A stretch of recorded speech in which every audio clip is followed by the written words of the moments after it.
नमस्कार साथियों, सभी को नववर्ष की हार्दिक शुभकामनाएं। प्रतियोगी परीक्षाओं को ध्यान में रखते हुए समसामयिक घटनाएं यानी करंट अफेयर्स की जानकारी रखना बहुत ही आवश्यक है। करंट अफेयर्स आज प्राय सभी प्रतियोगी परीक्षाओं में पूछे जाते हैं और जिन बच्चों को इसकी जानकारी नहीं होती है वो साधारणतः करंट अफेयर्स या यूं कहें कि स्टैटिक जीके हो मिला जुला वो 5-7 नंबर ही ला पाते हैं। ये 5-7 क्वेश्चन अटेम्प्ट कर पाते हैं, जबकि एग्जाम पॉइंट ऑफ व्यू से अगर देखें तो करंट अफेयर्स मेरिट तक पहुंचाने में बहुत अहम भूमिका निभाता है। ये current affairs SSC, railway, bank और सारे स्टेट्स के जो कॉम्पिटिटिव एग्जाम्स होते हैं उनमें पूछे जाते हैं। शुरू करते हैं कि वित्त वर्ष 2025 में आरबीआई ने भारत का विकास दर 6.6% अनुमानित रखा है। अच्छा, 6.6%। उत्तम कार्यस्थल सम्मान से सेल यानी स्टील अथॉरिटी ऑफ इंडिया को लगातार दूसरे वर्ष सम्मानित किया गया है। चीन ने दुनिया का सबसे तेज हाई स्पीड ट्रेन का प्रोटोटाइप पेश किया है। उस प्रोटोटाइप का नाम है CR450। अब ये अपॉइंटमेंट से कुछ रिलेटेड करंट न्यूज है। नेशनल ह्यूमन राइट काउंसिल के अध्यक्ष के रूप में पूर्व न्यायमूर्ति वी सुब्रमण्यम को नियुक्त किया गया है। यानी एनएचआरसी के अध्यक्ष कौन हुए हैं? वी रामासुब्रमण्यम। और राष्ट्रीय बाल अधिकार संरक्षण आयोग एनसीपीसीआर के अध्यक्ष के तौर पर प्रियंका कानूनगो को नियुक्त किया गया है। अब जान लेते हैं कि एनएचआरसी है क्या। एनएचआरसी भारत में मानव अधिकारों के संरक्षण और उस पर अगर किसी प्रकार की समस्या होती है तो वैसे विषयों को देखने के लिए बनाई गई यह संस्था 1993 में अस्तित्व में आई। इसका जो मुख्यालय है वो है न्यू दिल्ली। दूसरा एनसीपीसीआर, इसकी स्थापना 2007 में बाल अधिकार संरक्षण के उद्देश्य से किया गया था। चलिए, एसोचेम एक ऐसी संस्था है जो कि एमएसएमई सेक्टर के कंपनियों से जुड़ा हुआ है और इसका अध्यक्ष मनीष सिंघल को बनाया गया है। यह अस्तित्व में आई थी 1920 को। इसके लगभग 4,50,000 से अधिक सदस्य हैं। UIDAI यानी यूनिक आइडेंटिफिकेशन जो हमारा आधार है उसका सीईओ भुवनेश्वर कुमार को नियुक्त किया गया है। और भुवनेश्वर कुमार जो है वो मैती के भी एडिशनल सचिव हैं। आगे देखते हैं।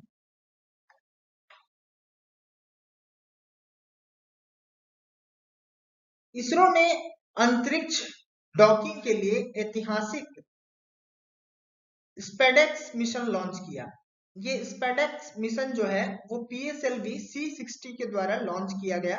और ये भी सवाल पूछ सकता है कि किस अंतरिक्ष केंद्र से, तो सतीश धवन अंतरिक्ष केंद्र से 30 दिसंबर 2024 को स्पेडेक्स को PSLV C60 से के द्वारा लॉन्च किया गया। और इस कदम के साथ भविष्य में भारत वो चौथा देश बन जाएगा जिसके पास इस प्रकार की प्रौद्योगिकी है। हरियाणा स्टीलर्स ने प्रो कबड्डी लीग का खिताब जीता। पहला प्रो कबड्डी था, इसका खिताब जो है हरियाणा स्टीलर्स ने जीता। और रनर्स रहा कौन? तो रनर्स रहा पटना। ठीक है, ये खेला कहाँ गया? तो श्री शिव छत्रपति स्टेडियम कॉम्प्लेक्स पुणे में खेला गया था।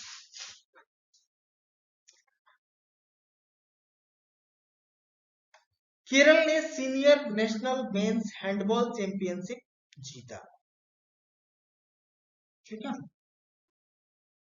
और हराया किसको? चंडीगढ़ को। भारत फरवरी 2025 में फर्स्ट वेब्स शिखर सम्मेलन की मेजबानी करेगा। इसमें भारत के कलाकारों से जुड़ा हुआ इंटरटेनमेंट, ऑडियो विजुअल इंटरटेनमेंट से जुड़ा हुआ यह एक शिखर सम्मेलन है। कौन सा शिखर सम्मेलन? तो वेब्स शिखर सम्मेलन। यह 5 से 9 फरवरी 2025 के दौरान भारत मंडपम न्यू दिल्ली में आयोजित किया जा रहा है।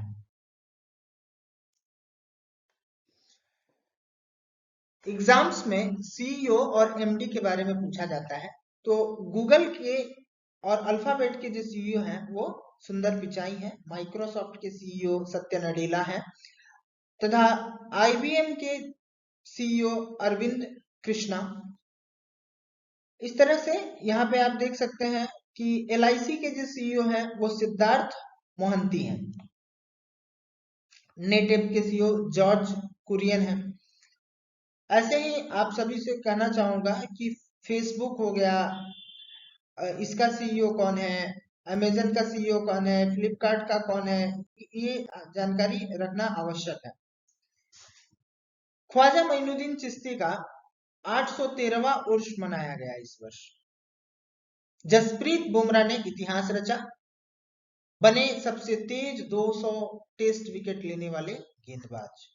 25 दिसंबर को सुशासन दिवस के अवसर पर गुजरात के मुख्यमंत्री भूपेश पटेल ने Swar speech and written analysis resource platform का शुभारंभ किया।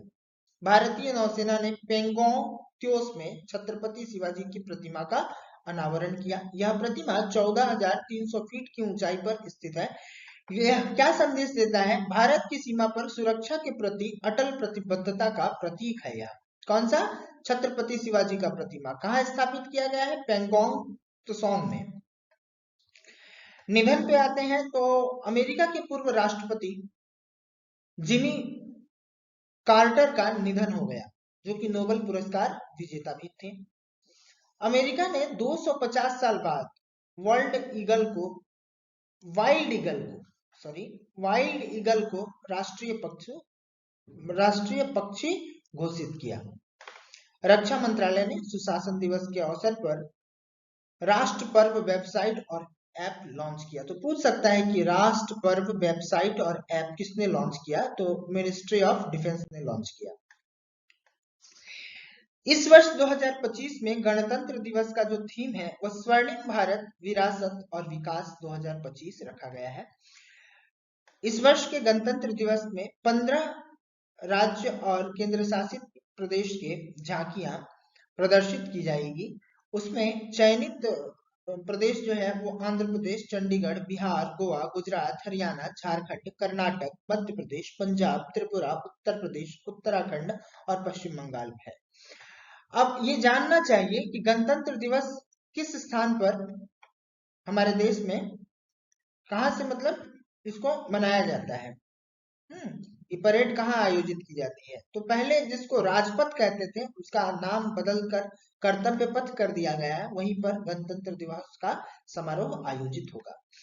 भारत ने महिला अंडर 19 T20 वर्ल्ड कप का खिताब जीता। Women's under 19 T20 world cup का जो विनर रहा वो भारत, और उसने बांग्लादेश को पराजित किया। यह आयोजन 22 दिसंबर को वायुएम्स ओवल में, जो कि मलेशिया में स्थित है, वहां आयोजित किया गया था। चर्चा में एक बात और है कि प्रधानमंत्री नरेंद्र मोदी ने मध्य प्रदेश में केन बेतवा नदी जोड़ो परियोजना की आधारशिला रखी। केन बेतवा, ये केन बेतवा जो है वो मध्य प्रदेश और उत्तर प्रदेश दो प्रांतों को जोड़ती है। बुंदेलखंड में इसकी आवृत्ति है और यह नदी जोड़ो परियोजना के अधीन प्रारंभ किया गया है। इससे 103 मेगावाट जल विद्युत पैदा किया जाएगा और 27 मेगावाट सौर ऊर्जा का भी यहाँ उत्पादन होगा। जल शक्ति मंत्रालय के अधीन यह कार्य हो रहा है। केन बेतवा नदी जोड़ो परियोजना।